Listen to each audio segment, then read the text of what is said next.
Okay, so this worked example is going to be based on calculating calibration based on an internal standard. And this is slightly different from standard addition, mainly because we are adding a standard which is different from our analyte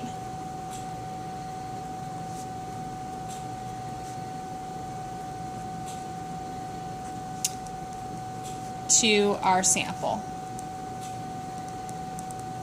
Okay, and we'll do an example here in a minute, but the first thing we want to think about is the relationship here.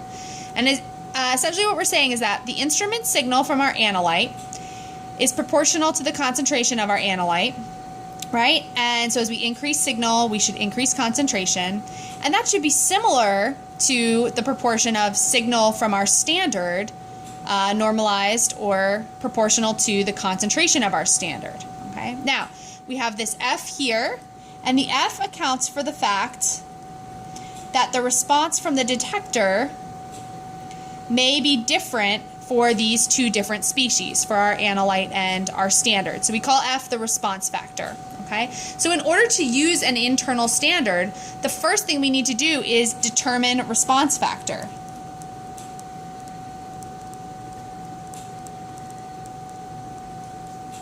And again, what this does is allows us to determine how the detector for the instrument responds to the different chemical or physical properties of the standard versus the chemical and physical properties of our analyte. Okay, so let's say that I'm interested in measuring naphthalene.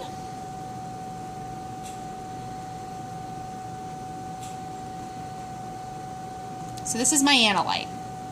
And this is a hydrocarbon, my favorite hydrocarbon, that is two benzene rings stuck together, and it makes the smell in mothballs, for those of you guys who remember what mothballs are, okay?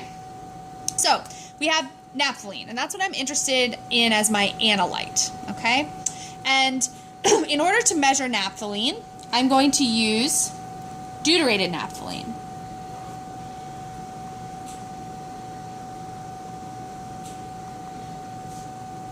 As my internal standard. Okay? And all that is a specially synthesized molecule of naphthalene where all of my hydrogens have been replaced with heavy deuteriums. Okay? So, should have very similar physical and chemical characteristics, but we still need to measure and determine a response factor first. So the first thing we need to do is create a standard solution that contains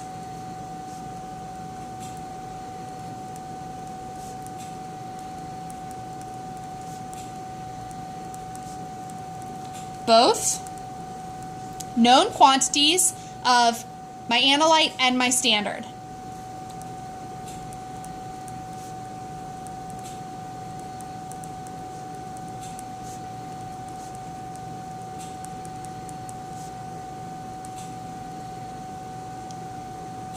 So let's say I do that. Let's say I spend some time in the lab and I create a standard solution that has both my naphthalene and my deuterated naphthalene in it in concentrations that I know. So let's say that I make a solution with 0.0837 molar of naphthalene, and I'm going to use NAP. And in that solution, I also include 0.0667 molar of deuterated naphthalene. Okay, so this is my analyte, and this is my internal standard. Okay, so I know the concentrations of both because I created this solution, and I'm pretty confident in my ability at this point to make solutions of known concentrations. So now I run this solution on the instrument of choice. I would choose a GCMS for this analysis. And I get a signal for each of these guys. So let's say that my instrument signal for my naphthalene comes out to be an area under my peak of 423, and that was ratio to 0.0837 molar. So this is the instrument signal for naphthalene over my known concentration. And that's equal to F, which I'm trying to find, multiplied by the instrument signal for deuterated naphthalene, which turns out to be 347. And that is ratio to 0.0667 molar. So now I need to solve for F. And of course, my computer has gone to sleep again, so just give me a quick second.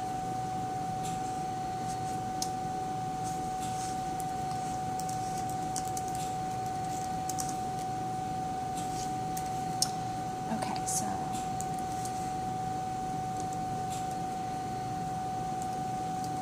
and you guys should be working this along with me, right? So you get practice with these calculations.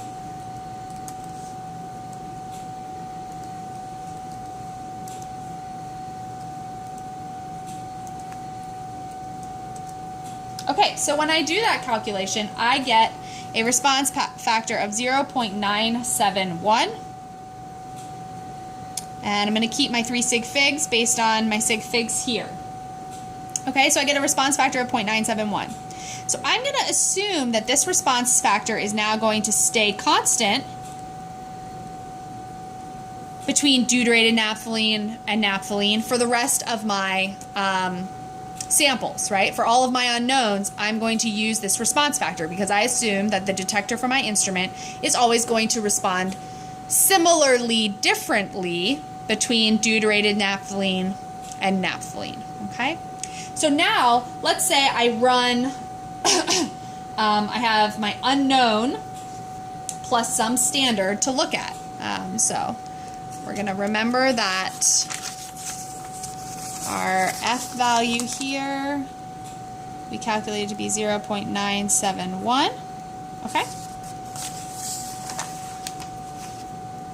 Okay, so if we move forward now to our unknown sample, or our sample with unknown naphthalene,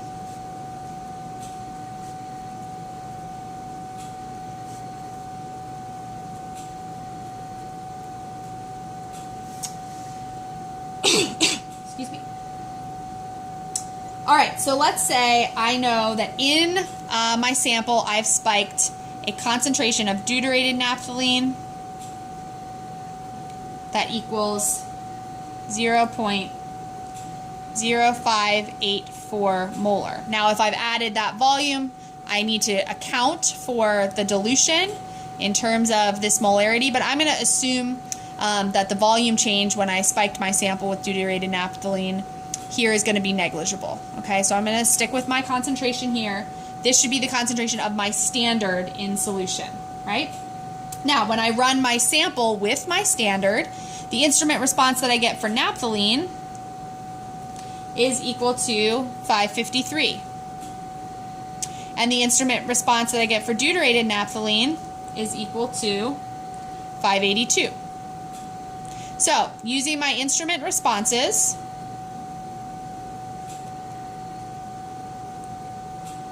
and my response factor from the previous calculation, I can now calculate my unknown concentration of naphthalene by setting up the same ratio.